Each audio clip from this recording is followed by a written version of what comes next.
안녕하세요, 마곡길량입니다. 제가 오늘은 부천 원종 공공주택지구 현장에 왔습니다. 요게 44,000평인데 2000세대 2022년 12월 말이 완공 예정이고 2023년 초 입주 예정입니다.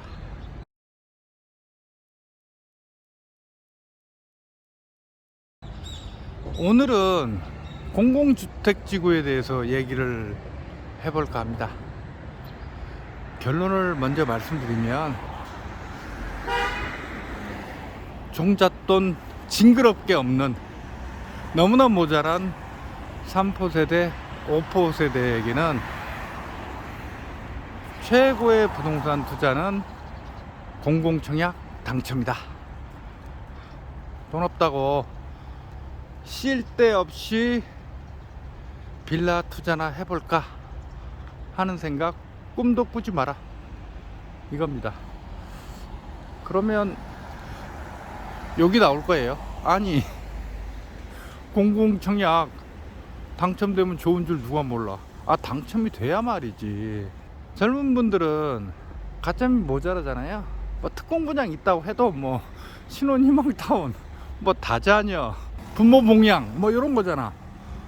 물론 청년 역세권 주택도 있긴 하지만 숫자가 그리 많지는 않죠. 그러니까 빌라 투자를 많이들 고민하세요.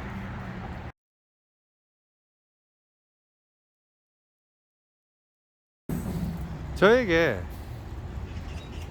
쪽지를 보내 부동산 매수를 문의하는 분들 가운데 상당수가 3포세대, 5포세대예요. 뭐 30대 중후반인데 결혼은 진작 포기했고 여친도 없고 남친도 없고 흑수저 출신이야. 근데 심지어 다니는 회사도 흑수저야. 그 회사 오래 다녀봐야 돈을 모을 수가 없어요. 한 달에 월급 기껏 200만원 그 정도 받는데 뭐 월세 내고 일일 쓰다 보면 한 달에 100만원 저축하기도 힘들어요. 한 달에 100만원 저축해봐야 1년이면 1200만원, 10년 모아야 1억 2천. 아니, 서울 시내 아파트 툭하면 10억짜리 수도권도 뭐 경기도 인천도 조금 뭐 괜찮네 싶다 하면 거기도 다 5억 넘어가고 7, 8억씩 해버리니까 이분들은 도저히 엄두가 안 나는 거죠. 근데 뭐 친구는 뭐 2억짜리 3억짜리 아파트 매수했는데 뭐 2배가 올랐네, 3배가 올랐네. 그러니까 본인은 이제 초조해지는 거죠. 뭐 결혼은 포기했지만 그래도 이 세상에 집 한 채는 남기고 총각 귀신이 되는 처녀 귀신은 돼야 될 것 같은데 도저히 그럴 방법이 없으니까 빌라 투자를 고민하는 거죠. 재건축 재개발만 되면 대박 나는 건 아니까. 그래서 이제 그분들은 구체적으로 지역을 찍어서 저한테 문의를 하세요. 특히 제가 이제 마곡을 중심으로 서부 쪽을 중심적으로 분석하는 유튜브를 표방하니까 마곡 주변에 그 빌라나 다가구, 다가구는 비싸지. 빌라를 찍어서 여기 투자하면 나중에 재건축 재개발 될까요? 이렇게 물어보시는 분들이 많아요. 빌라는 기본적으로 매매가하고 전세가 차이가 별로 안 나죠. 그러니까 막 갭이 어디는 500, 1000, 많아야 막 3000, 5000 이렇다고. 그러니까 도전해 볼만 하다고요.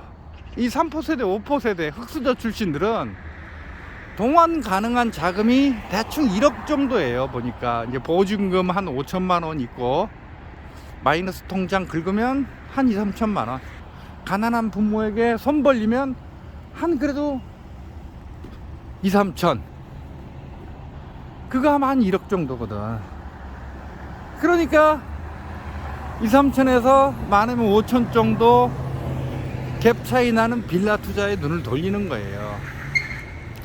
근데 제가 그분들에게 뭐라고 답장을 보낼까요? 님이 언급하신 그 지역 재건축 재개발 될지 저도 모르겠다고. 나중에 공공청약 도전하시라. 지금은 부동산 폭등기여서 공공주택지구 공공청약 경쟁률 수백 대 1이지만 하락기 침체기에 가면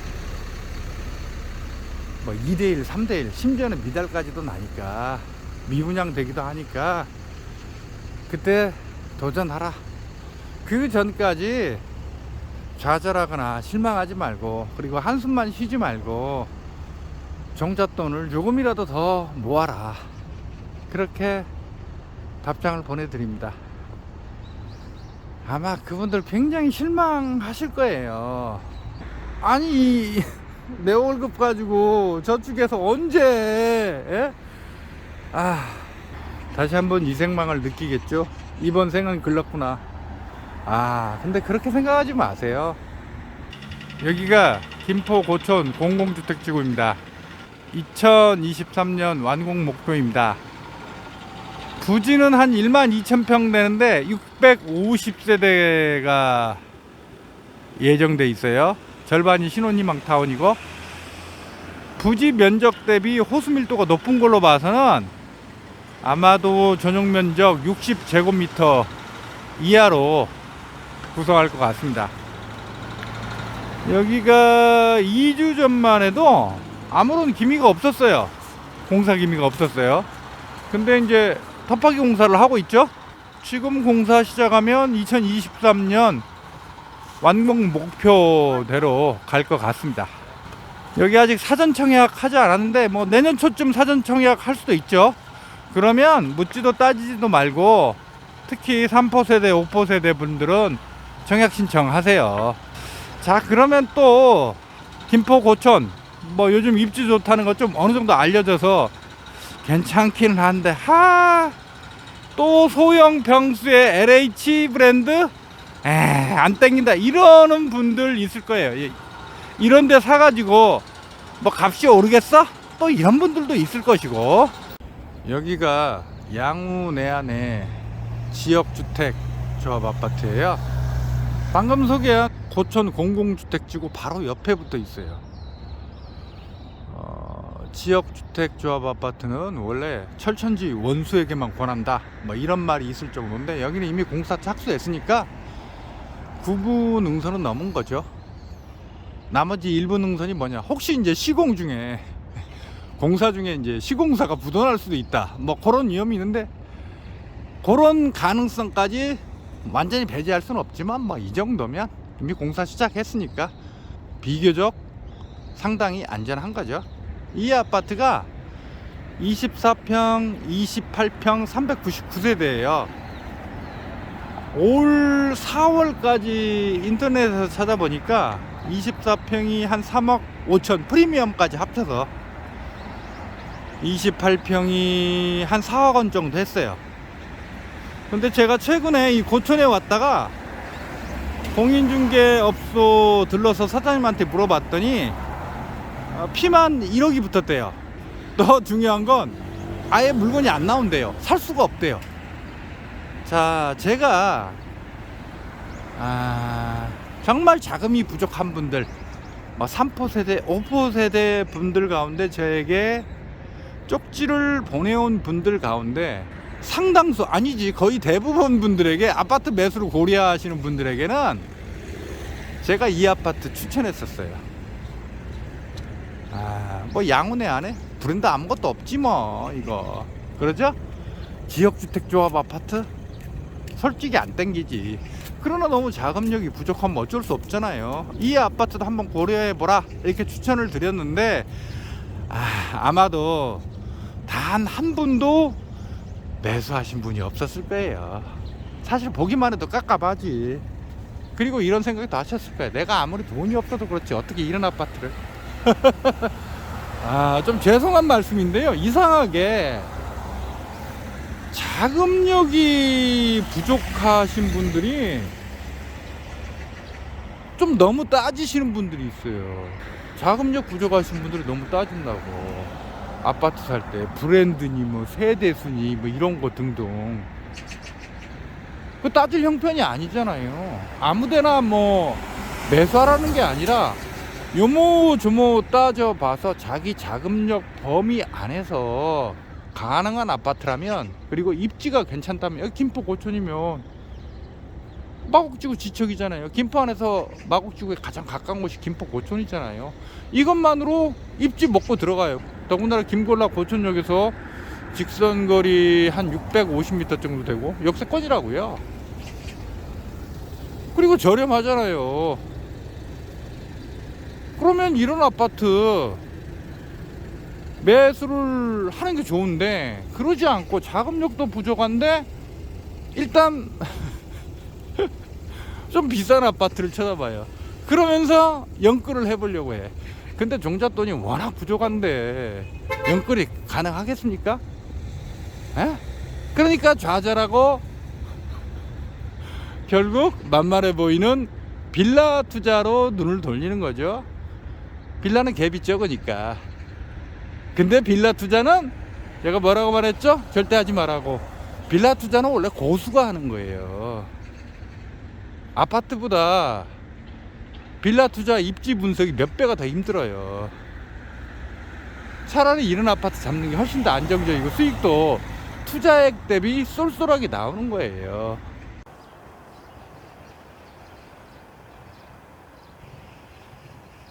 여기가 계양 테크노밸리 공공주택지구예요. 올 8월달에 사전 청약을 했죠. 평균 경쟁률 28대 1, 최고 경쟁률 381대 1이었어요. 예상 분양가가 59제곱미터는, 그러니까 25평이죠. 3억 5천에서 3억 7천. 70제곱미터 한 29평 정도 돼요. 요건 4억 4천에서 4억 7천 정도로 예상합니다.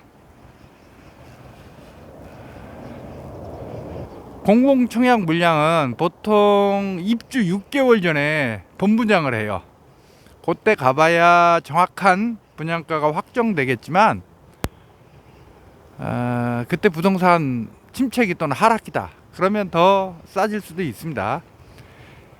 일부 언론들 3기 신도시 사전청약 분양가 비싸다 이렇게 까대던데,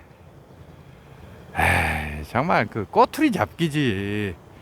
2013년 말에 마곡 엠벨리가 분양했을 때 34평 분양가가 4억 3천이었어요.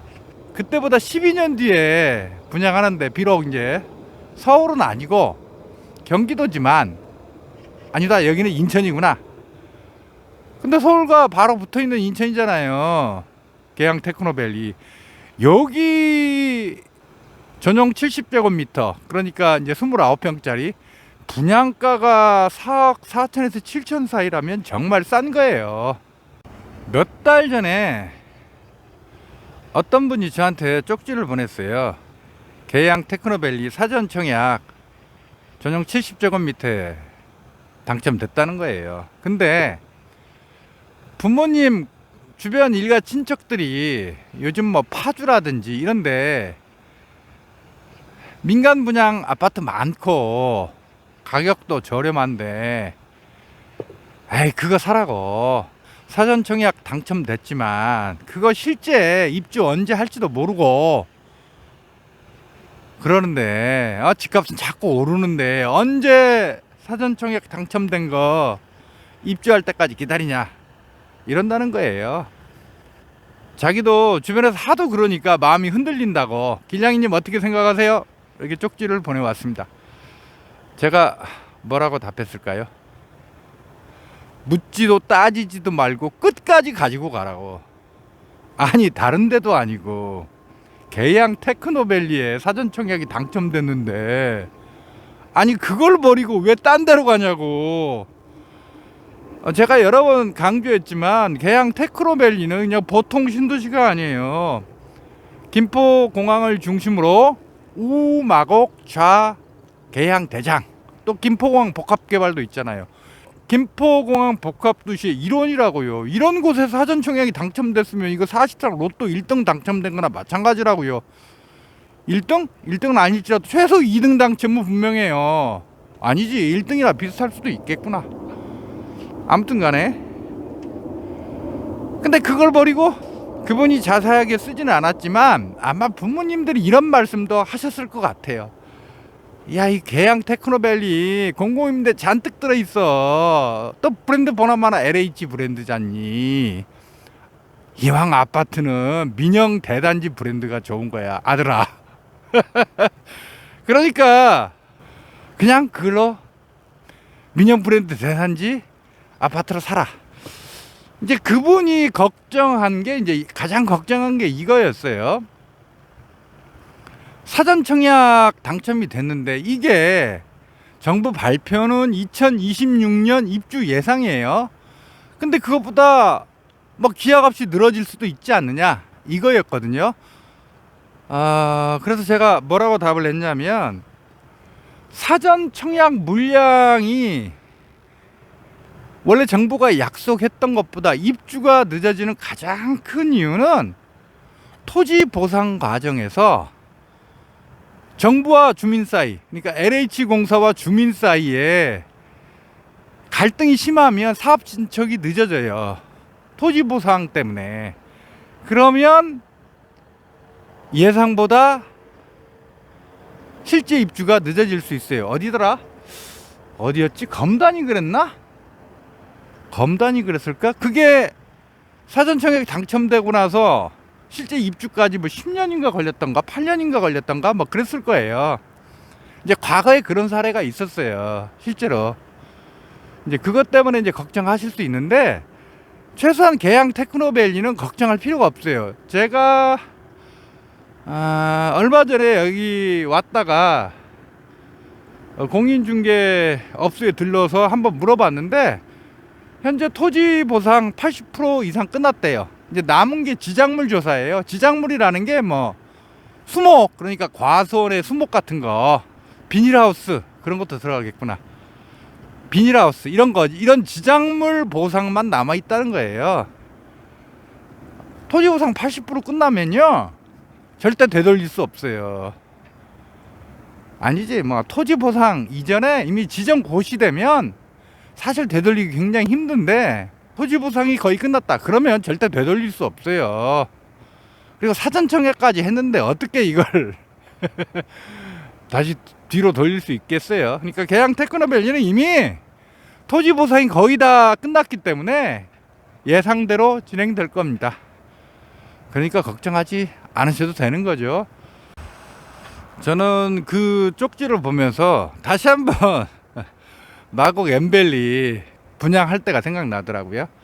엠밸리 34평이 4억 3천에 분양했고, 46평이 얼마였지? 5억 3천이었냐 5억 5천이었냐 그 정도였을 거예요. 2013년 말에 분양했고 2014년 6월에 입주했는데, 공공임대가 절반이잖아요. 그래서 사람들이 무지하게 까댔다고요.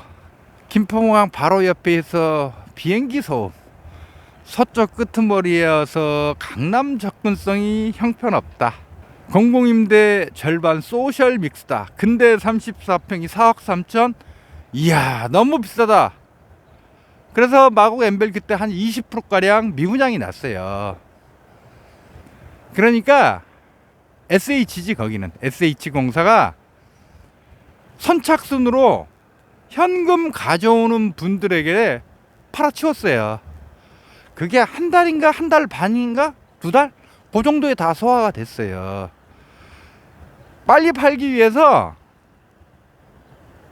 1가구 2주택 합산 배제 혜택까지 줬어요. 그러니까 그때 엠밸리를 이른바 줍줍 한 분은 그 주택은 자기 보유 주택수에 산입되지 않아요. 이거 엄청난 특혜거든요. 2013년 말에서 2014년 초면 아직 서울 부동산 경기가 하우스푸어 시대에서 완전히 회복되지 않았을 때예요. 그러니까 그런 특혜 조치를 줬죠. 지금은 꿈도 꿀 수 없는 부동산 침체기 하락기는 이런 시대예요. 이런 시대. 지금은 계속 부동산 폭등계, 공공청약도 경쟁률 수백 대 1이잖아요. 특히 이제 이번 부동산 폭등기에 시장에 진입하신 분들은, 젊은 분들, 이분들은 과거 2005년 그 무렵에 버블세븐 시기, 2010년에서 12년에 하우스포어 시기, 그 시기를 몰라요. 지금 계속 폭등 장세만 보니까 항상 부동산이 오르는 것만 보았기 때문에 그런 시절을 모른다고. 부동산 침체기 하락기가 되면 정말 공공청약은 황금알을 낳는 거의, 좀 표현이 심한 거, 황금알을 낳는 거의가 될 수 있는데, 그게 그냥 논구석에 처박혀 있는 거야. 그게 요즘 공공청약 그 하는 지역들 있죠, 그 입지가 다 괜찮아요. 아주 옛날에는 솔직히 공공청약하는 그 주택지구 있죠, 공공주택지구, 솔직히 구석에 처박힌 곳이 많아서 입지가 별로인 곳이 많았어요. 그러나 지금은 달라요. 그리고 뭐 또 계속 브랜드니 뭐 시공품질 운운하는데, 아니 민영 브랜드 대단지 아파트 그거 다 하도급 주는 건데, 힐스테이트 현대가 직접 지어요? 레미안 삼성이 직접 지어? 프로조 대우가 직접 짓나? 아니잖아요. 다 하도급 주는 건데 OEM이지 사실상. 뭐 강남에 뭐 그 뭐 유명한 아파트 있잖아요. 뭐 아리팍 뭐 이런 거 커뮤니티 센터니 뭐 특화 설계니 해가지고 좀, 그러니까 좀 삐까번쩍하게 지쳐. 근데 요즘엔 LH나 SH 브랜드 시공품질도 그 정도만은 못해도 다 좋아요. 다 괜찮아요. 솔직히 옛날에는, 아주 과거에 이른바 주택공사 아파트, 거기는 정말 그대로 서민들에게 저렴하게 주택을 공급하는 게 목적이었기 때문에 시공품질이 떨어졌던 건 사실이에요. 근데 지금은 안 그래요. 다 비슷비슷해요. 큰 차이 없어요. 저 멀리 대장신도시, 저기 연기가 나는 게 저게 부천 대장동 지역이지, 저게 자원순환 재생센터구나. 예. 계양 테크노밸리는 대장신도시와 이어져 있죠.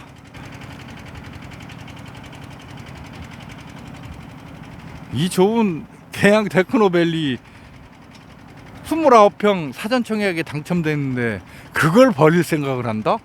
와, 그걸 포기할 생각을 한다? 그분이 이제 마음이 흔들린 게 뭐겠어요. 부모님, 일가 친척들 자꾸 옆에서 하니까, 그러니까 그 부모님하고 일가 친척들이 옛날 주공아파트 그 선입견에서 못 벗어난 거죠. 아들이 사실상 로또 당첨됐는데 그걸 갖다가 쓰레기통에 버리라고 하시다니. 아유, 그 부모님들이 부동산 공부를 안 하셔가지고 모르시는 거지. 안 그렇습니까? 올 추석 전에 폭등론 주장하는 부동산 유튜버들, 그리고 뭐 언론도 마찬가지고 전문가들, 자칭 타칭 전문가라는 사람들도 마찬가지였죠. 추석 끝나고 나면 그동안 눌려있던 부동산 거래량 폭증하면서 또 폭등한다고 했는데, 지금 현실은 어때요? 그러지 않잖아요. 물론 아직 신고가가 나오고 있기는 한데 왠지 희마리가 없어. 그렇죠? 부동산 카페도 보니까 확실히 글수가 확 줄어버렸더라고. 그 다음에 이 부동산 그 유튜브 보니까, 예를 들어서 제가 옛날에 보면 구독자 10만 명 넘어가는 이 폭등론자들은 조회수가 구독자 수 대비 그래도 4분의 1, 3분의 1 평균적으로 그 정도로 나왔어요. 근데 요즘 보니까 뭐 10분의 1밖에 안 나오더라고. 폭락론자 유튜브도 마찬가지예요. 구독자 수 대비 조회수가 뭐 한 10분의 1밖에 안 되더라고. 물론 저도 그 전에 비해서 좀 줄었죠. 저는 뭐 그 정도까지는 안 줄었는데 왜 그러겠어요. 이게 폭등론자나 폭락론자나 그 유명 유튜버들 구독자 수 대비 조회수가 확 줄어버렸다고요. 이거 왜 그러겠어요? 사람들이 그만큼 부동산에 관심이 없는 거예요. 그러죠? 그거라고. 응? 그래서 제가 요 며칠간 폭동론자로 유명한 부동산 유튜버들 있잖아요. 구독자 수도 다 10만 명씩 넘고, 그분들 동영상 몇 개를 봤더니 이분들이 좀 초조해 하더라고. 상당히 초조해 하고 뭔가 쫓기는 듯한 느낌적인 느낌이 들더라고요.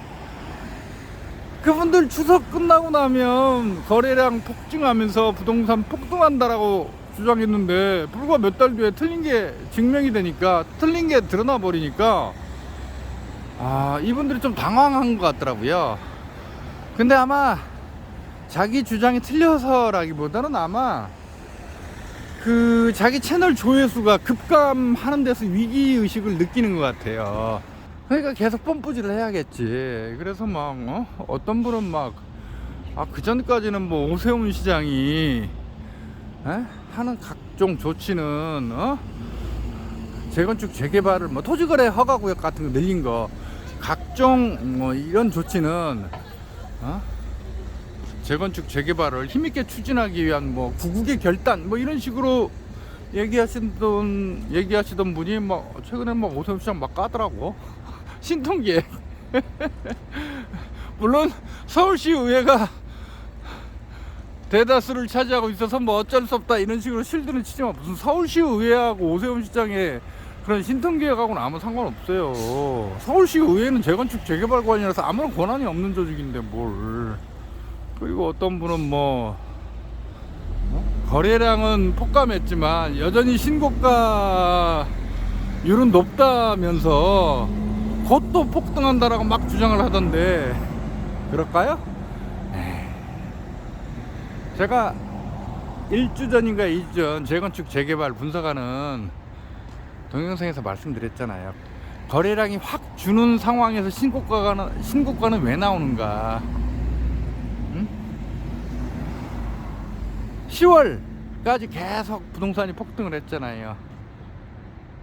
너무 많이 오르니까 대부분의 사람들 혹은 많은 사람들은 너무 오르니까 이제 매수를 꺼리게 된다고요. 근데 모든 사람의 생각은 동일하지 않기 때문에 계속 오른다고 보는 분들이 일부 존재해요. 10월까지 계속 폭등했기 때문에 매도자들은 가격을 낮춰 내놓지 않아요. 계속 높게 매도가를 내놓는다고, 계속 높게 내놓는다고. 근데 대다수 혹은 많은 사람들은 너무 비싸서 사지 않지만 일부는 계속 오른다고 보고 매수를 하는 거예요. 그래서 거래량 급감 속에 신고가가 나오는 거예요. 물론 제가 그 동영상에서 말씀드렸다시피 뭐 올겨울 혹은 내년 뭐 3, 4월까지 계속 이렇게 비실비실 하다가 또 갑자기 치고 올라갈 수도 있지만, 과거 사례로 보면요, 이런 거래량 폭감 속에 신고가가 계속 나오는 경우는 그 뒤는 하락으로 이어지거나 정체되는 경우가 더 많아요. 물론 갑자기 또 폭등하는 경우도 있었지만. 그래서 저는 뭐 어떻게 된다 결론은 제가 유보하겠습니다. 저도 잘 모르겠어요. 그러나 지금 현재 부동산 상황이 굉장히 심상치 않다는 건 분명해요. 자, 그러면 3포세대 5포세대 같은 경우는 다른 사람은 몰라도 3포세대 5포세대는 좀 인내심을 가질 필요가 있어요. 과거 경험으로 보면 보통 상승세 7, 8년 계속되고 하락세 7, 8년 계속돼요. 한 6년, 7년으로 볼 수도 있고. 그러면 대충 감이 오죠? 부동산 하락기 폭락기 되면 공공청약 경쟁률 형편없거나 미달납니다. 그리고 그때 가면 대출 규제도 확 풀려요. 박근혜 정부 때 그때 하우스 푸어 시기였잖아요. 박근혜 정부 때 최경환 경제부총리가 뭐라고 했어요? 빚내서 집 사라고 했잖아요. 빚내서 집 사라고. 그런 시기가 올 수도 있으니까 3%세대 5%세대는 너무 초조해 하지 마세요. 예. 부동산은 등치가 크고 움직임이 좀 둔하잖아요. 예? 육중하다고. 부동산 매수는 실거주든 투자든 인내심이 있어야 돼요. 경거망동하면 안 된다고. 주식하고 다르다고 부동산은. 그러니까 이게 잘 따져보고 있으면 기회가 올 수 있을 거예요. 그때 매수하시면 돼요. 너무 조급해하지 마시고.